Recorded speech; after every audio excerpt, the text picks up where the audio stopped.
আসসালামু আলাইকুম, সবাইকে শুভেচ্ছা। আমি শুরু করছি মোহাম্মদ হাসান গাজী। আজকে আমরা আসছি চিটাগাং শহরে ঘোরার জন্য এবং চিটাগাং শহর দেখার জন্য। এখানে অনেক সুন্দর সুন্দর জায়গা রয়েছে, এই জন্য অনেক ফ্যাক্টরি, অনেক বড় বড় রোড এখানে রয়েছে। আপনাদেরকে বলছিলাম যে ময়লার যে পাহাড়, চিটাগাং শহরে যে ময়লার পাহাড় রয়েছে সেটা কিন্তু আজকে আমরা দেখার জন্য চলে আসছি।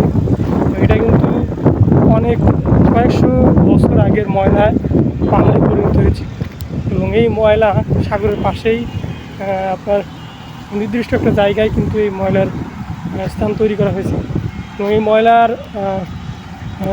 বিভিন্ন ধরনের প্রক্রিয়া বা স্থানান্তর করার জন্য কিন্তু এখানে সরকার গাড়ি দিয়েছেন এবং এটা দিয়েই কিন্তু ময়লাকে প্রসেসিং করা হয় বা ময়লাকে সুন্দর সুন্দর অনেক সুন্দর জায়গায় প্লেস করা হয়। ময়লার গাড়ি এখানে 5 থেকে 7টা, আর বেশি ছাড়া কম নয়। চিটাগাং শহরে সমস্ত ময়লা কিন্তু এখানে আসে, এখানে স্তূপ বা এখানেই আপনার এখানে এসে জমা হয়। সরকারিভাবেই কিন্তু এটা তৈরি করা হয়েছে।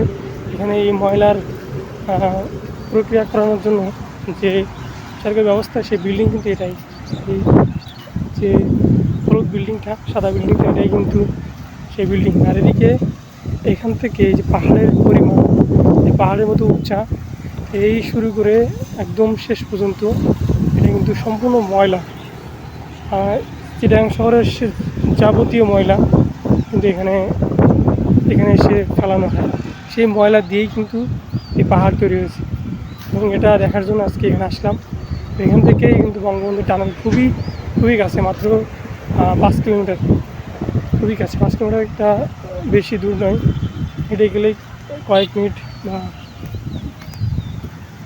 লাগবে। এই জন্য আর কি রাতে আজকে খুবই কম, এই জন্য আপনাদেরকে সেখানে নিয়ে যেতে পারলাম না।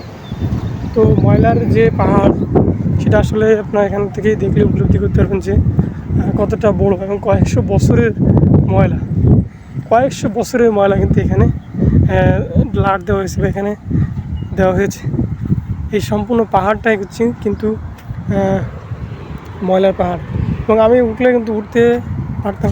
এই কাছেই, আমার কিন্তু খুব কাছেই কিন্তু ময়লার পাহাড়, এখানে উঠলে সবই কিন্তু দেখা যাবে।